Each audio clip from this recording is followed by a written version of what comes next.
Capítulo 8. O maior tesouro. Também o reino dos céus é semelhante a um tesouro escondido num campo, que um homem achou e escondeu. E pelo gozo dele, vai, vende tudo quanto tem e compra aquele campo. Nos tempos antigos era comum esconderem os homens seus tesouros na terra. Pilhagens e roubos eram frequentes. E cada vez que havia mudança no governo, os que possuíam muitas propriedades estavam sujeitos a serem taxados com pesados tributos. Além disso, a terra estava em constante perigo pela invasão de hordas de salteadores.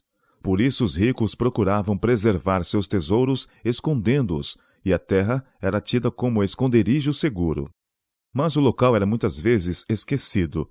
A morte podia chamar o possuidor, e prisão ou desterro podiam separá-lo de suas riquezas, e o tesouro, para cuja conservação tomara tais preocupações, ficava para o feliz descobridor. No tempo de Cristo, não era invulgar descobrirem-se em terras abandonadas moedas velhas e ornamentos de ouro e prata. Um homem arrenda um terreno para o cultivar, e lavrando os bois o solo, é desenterrado um tesouro oculto. Descobrindo o homem esse tesouro, vê que uma fortuna está ao seu alcance. Repondo o ouro no esconderijo, volta para casa, vende tudo quanto tem para adquirir o campo que encerra o tesouro. Sua família e vizinhos pensam que está agindo como um insensato. Contemplando o campo, não vê valor algum na terra abandonada. Mas o homem sabe o que faz, e quando o campo lhe pertence, investiga cada porção do mesmo, para achar o tesouro de que se apossou. Esta parábola ilustra o valor do tesouro celestial e os esforços que devem ser feitos para assegurá-lo. O descobridor do tesouro no campo estava disposto a privar-se de tudo quanto possuía, disposto a empenhar-se em trabalho árduo para alcançar as riquezas encobertas. Assim também o descobridor do tesouro celestial não terá nenhum trabalho por demasiado grande, nem sacrifício algum por demasiado custoso para obter os tesouros da verdade. Na parábola, o campo que encerra o tesouro representa as Sagradas Escrituras, e o Evangelho é o tesouro. A própria terra não está tão permeada de veios auríferos, nem tão cheia de preciosidades como a palavra de Deus. Disse que os tesouros do Evangelho estão ocultos. A beleza, o poder, o mistério do plano da redenção não são perseguidos por aqueles que são sábios em seu próprio conceito, e ensoberbecidos pelos ensinos de uma filosofia vã. Muitos têm olhos, mas não veem, ouvidos, mas não ouvem, inteligência, mas não discernem o tesouro oculto. Um homem poderia passar sobre o lugar onde o tesouro está escondido. Grandemente necessitado, poderia sentar-se e descansar ao pé de uma árvore sem saber das riquezas ocultas sob suas raízes. Assim era com os judeus. Como tesouro áureo, a verdade foi confiada aos hebreus. A dispensação judaica, trazendo o sinete do céu, fora instituída por Cristo mesmo. As grandes verdades da salvação eram veladas por tipos e símbolos. Contudo, quando Cristo veio, os judeus não reconheceram aquele a quem apontavam todos estes símbolos. Tinham em mãos a palavra de Deus, mas as tradições transmitidas de geração a geração e as interpretações humanas das Escrituras lhes ocultavam a verdade tal como é em Jesus.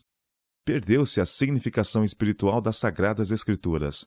O tesouro de todo conhecimento foi-lhes descerrado, mas não o sabiam.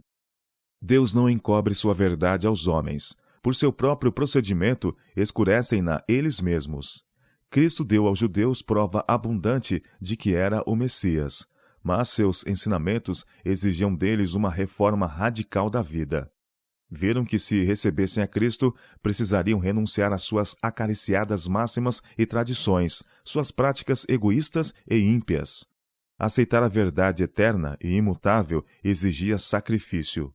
Por isso não reconheciam a evidência mais concludente que Deus podia dar para afirmar a fé em Cristo.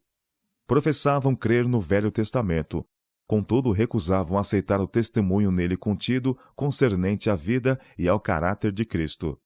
Temiam deixar-se convencer para não serem convertidos e obrigados a renunciar às suas opiniões pré-concebidas. O tesouro do Evangelho, o caminho, a verdade e a vida, estava entre eles. Mas rejeitaram a maior dádiva que o céu lhes poderia outorgar. Até muitos dos principais creram nele, mas não o confessavam por causa dos fariseus, para não serem expulsos da sinagoga. João capítulo 12, verso 42. Estavam convictos, criam que Jesus era o Filho de Deus, mas confessá-lo não estava em harmonia com seus desejos ambiciosos.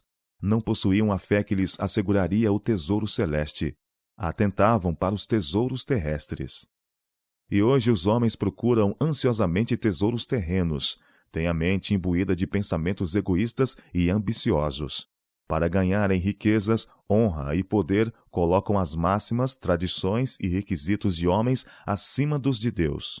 Para ele, os tesouros de sua palavra estão encobertos. O homem natural não compreende as coisas do Espírito de Deus, porque lhe parecem loucura, e não pode entendê-las, porque elas se discernem espiritualmente. 1 Coríntios capítulo 2, verso 14. Se ainda o nosso evangelho está encoberto, para os que se perdem está encoberto, nos quais o Deus deste século cegou os entendimentos dos incrédulos, para que lhes não resplandeça a luz do evangelho da glória de Cristo, que é a imagem de Deus. 2 Coríntios capítulo 4, verso 3 e 4. O Salvador viu que os homens estavam empenhados em adquirir riquezas e perdiam de vista as realidades eternas. Empreendeu corrigir esse mal. Procurou quebrar o encanto fascinante que paralisava a alma. Elevando a voz, disse: Pois que aproveita o homem ganhar o mundo inteiro, se perder a sua alma? Ou que dará o homem em recompensa da sua alma? Mateus capítulo 16, verso 26. Apresenta à humanidade decaída um mundo mais nobre, que haviam perdido de vista, para que contemplassem as realidades eternas. Leva-os ao limiar do infinito, resplandecente com a indescritível glória de Deus, e lhes mostra o seu tesouro. O valor desse tesouro supera o ouro e a prata. Não se pode comparar com as riquezas das minas terrestres. O abismo diz: não está em mim. E o mar diz: ela não está comigo. Não se dará por ela ouro fino, nem se pesará prata em câmbio dela. Nem se pode comprar por ouro fino de Ofir, nem pelo precioso ônix, nem pela safira. Com ela não se pode comparar o seu ouro ou o cristal, nem se trocará por joia de ouro fino. Ela faz esquecer o coral e as pérolas, porque a aquisição da sabedoria é melhor que a dos rubis. Jó capítulo 28, versos 14 a 18. Este é o tesouro que se acha nas Escrituras. A Bíblia é o grande compêndio de Deus, seu grande educador. O fundamento de toda a verdadeira ciência está contido na Bíblia. Esquadrinhando a palavra de Deus, todo ramo de conhecimento pode ser encontrado. E, sobre tudo mais, encerra a ciência das ciências, a ciência da salvação. A Bíblia é a mina das riquezas inesgotáveis de Cristo. A verdadeira educação superior é obtida estudando a palavra de Deus e a ela obedecendo. Se, porém, é substituída por livros que não levam a Deus e ao reino do céu, a educação adquirida é uma perversão do nome. Há maravilhosas verdades na natureza. A terra, o mar e o céu estão cheios de verdade. São nossos mestres. A natureza proclama a sua voz em lições de sabedoria celestial e de verdade eterna. Mas o homem decaído não quer entender. O pecado obscureceu-lhe a visão e não pode por si mesmo interpretar a natureza sem sobrepô-la a Deus. Lições corretas não podem impressionar o espírito de quem rejeita a palavra de Deus. Os ensinamentos da natureza são tão pervertidos que afastam do Criador a mente. Por muitos, a sabedoria dos homens é considerada superior à do Divino Mestre. E o livro de Deus é julgado arcaico, anacrônico e desinteressante. Mas os que foram vivificados pelo Espírito Santo não consideram assim. Vêem o inestimável tesouro e venderiam tudo para comprar o campo que o encerra. Em vez dos livros que contêm as suposições de grandes autores de fama, escolhem a palavra daquele que é o maior autor e o maior mestre que o mundo já conheceu, que deu sua vida por nós, para que por ele tenhamos a vida eterna. Satanás atua no espírito humano e leva-o a pensar que se pode alcançar o maravilhoso conhecimento à parte de Deus. Mediante a argumentação ilusória, induziu Adão e Eva a duvidarem da palavra de Deus e a substituírem-na por uma teoria que levou à desobediência. Seus sofismas fazem hoje o mesmo que fizeram no Éden. Professores que permeiam suas lições de opiniões de escritores incrédulos implantam na mente dos jovens pensamentos que os arrastarão ao desprezo a Deus e à transgressão de sua lei. Poucos sabem do que estão fazendo. Mal reconhecem qual será a consequência de sua obra. Um estudante pode passar todos os graus da escola e colégios de hoje.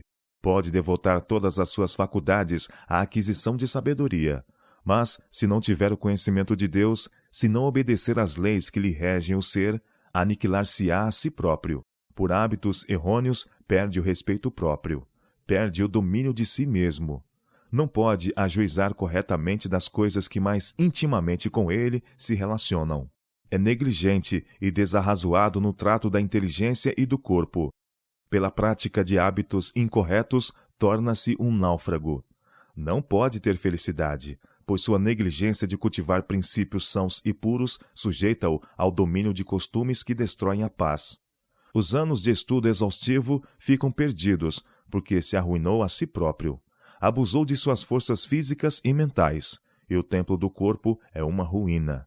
Está aniquilado para esta vida e para a vindoura. Pensou alcançar um tesouro pela aquisição de conhecimentos terrenos. Pondo, porém, de parte a Bíblia, sacrificou um tesouro digno de tudo mais. A palavra de Deus deve ser nosso estudo. Devemos instruir nossos filhos nas verdades nela encontradas. É um repositório inesgotável. Mas os homens deixam de achar esse tesouro, porque não o procuram até adquiri-lo. Muitos se contentam com uma suposição concernente à verdade. Dão-se por satisfeitos com uma investigação superficial, supondo ter tudo o que é essencial. Tomam o veredicto de outros pela verdade, sendo negligentes demais para empenhar-se em sincero e diligente labor, representado na palavra como escavar em busca do tesouro oculto. As invenções de homens, porém, não são somente indignas de confiança, como perigosas, porque colocam o homem onde Deus deveria estar. Põem os ditos de homens onde deveria estar um assim diz o Senhor. Cristo é a verdade. Suas palavras são verdade, e têm significação mais profunda do que superficialmente aparentam. Todos os ditos de Cristo têm um valor superior à sua aparência despretensiosa. Mentes vivificadas pelo Espírito Santo discernirão a preciosidade desses ditos. Discernirão as preciosas gemas da verdade, embora sejam tesouros encobertos. Teorias e especulações humanas jamais hão de conduzir à compreensão da palavra de Deus. Os que julgam entender de filosofia consideram suas interpretações necessárias para descerrar o tesouro do conhecimento e impedir que penetrem heresias na igreja. Mas foram justamente estas explanações que introduziram as falsas teorias e heresias.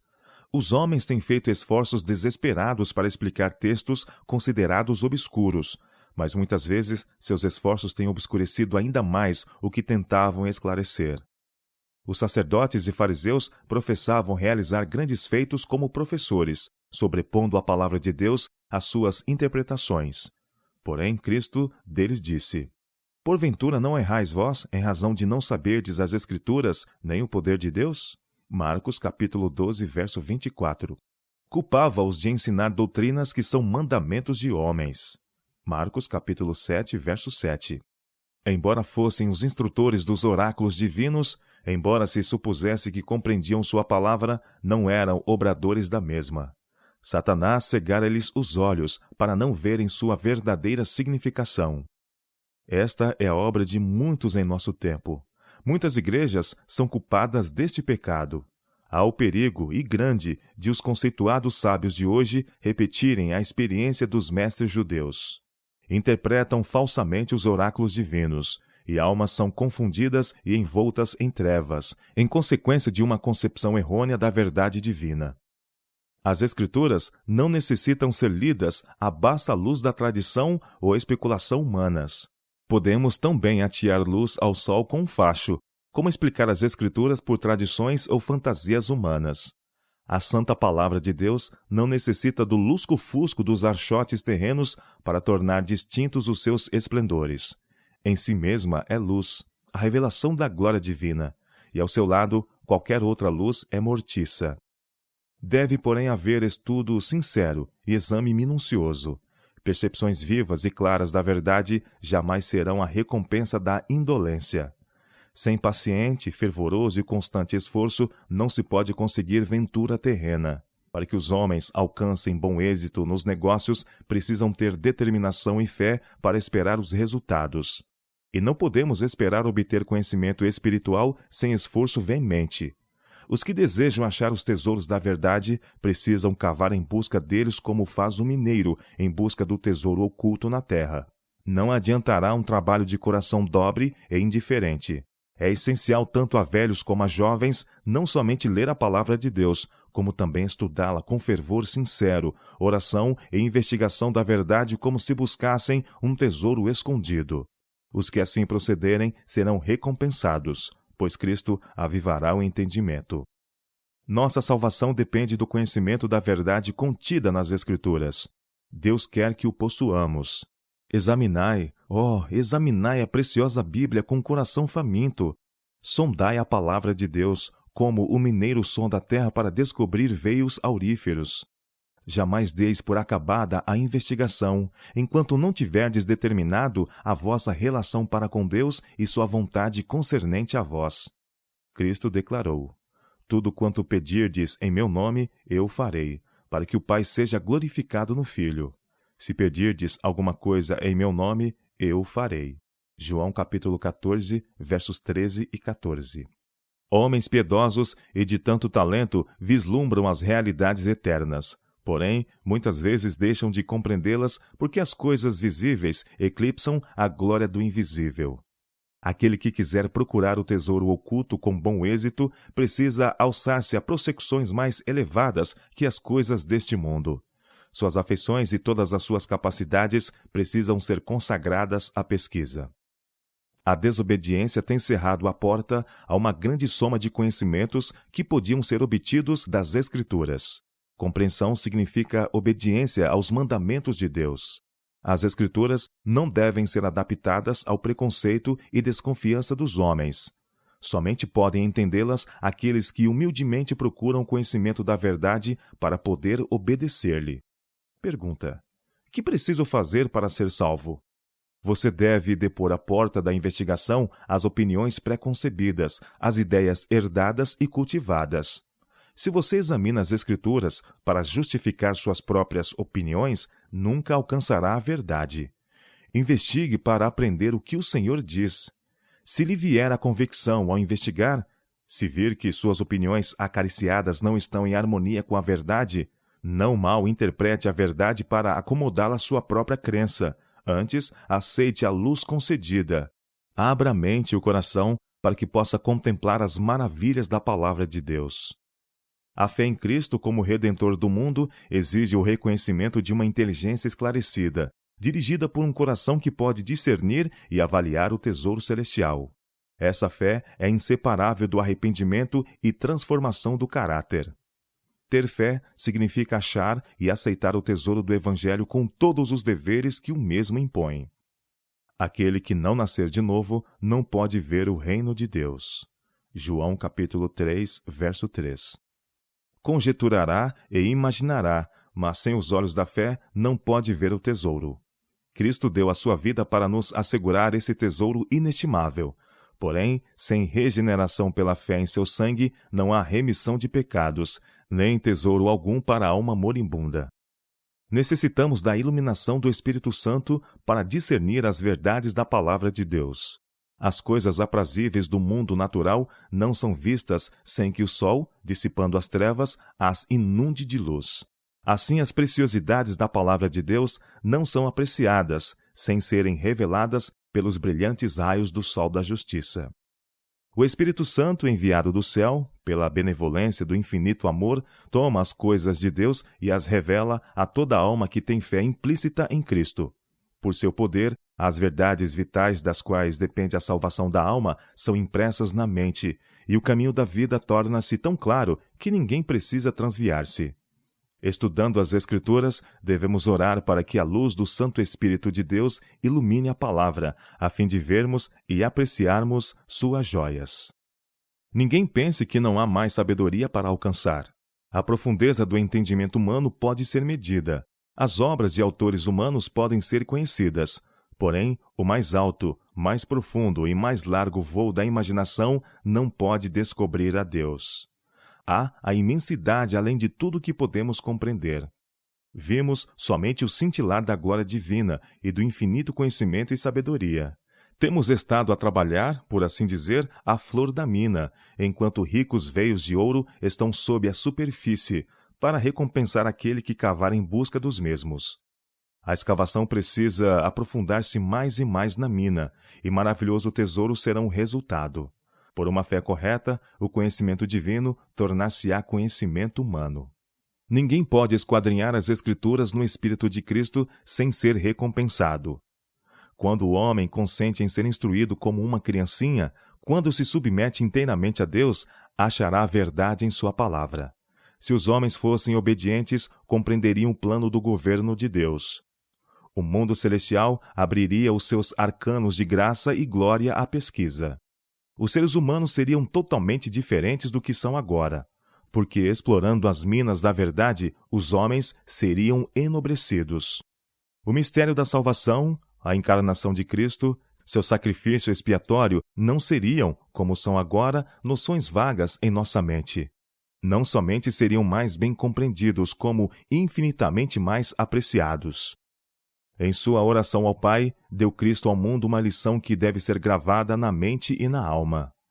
A vida eterna, disse, é esta, que te conheçam a ti só, por único Deus verdadeiro, e a Jesus Cristo, a quem enviaste. João capítulo 17, verso 3. Isto é verdadeira educação. Comunica-nos poder. O conhecimento experimental de Deus e de Jesus Cristo, a quem ele enviou, transforma o homem na semelhança de Deus. Dá ao homem o domínio próprio, submetendo todos os impulsos e paixões da natureza inferior ao domínio das faculdades superiores da mente. Faz de seu possuidor filho de Deus e herdeiro do céu. Leva-o à comunhão com a mente do infinito, ele abre os ricos arcanos do universo. Este é o conhecimento obtido pela investigação da palavra de Deus. Esse tesouro pode ser achado por toda alma que der tudo para alcançá-lo. Se clamares por entendimento e por inteligência alçares a tua voz, se como a prata a buscares e como a tesouros escondidos a procurares, então entenderás o temor do Senhor e acharás o conhecimento de Deus. Provérbios capítulo 2, versos 3 a 5.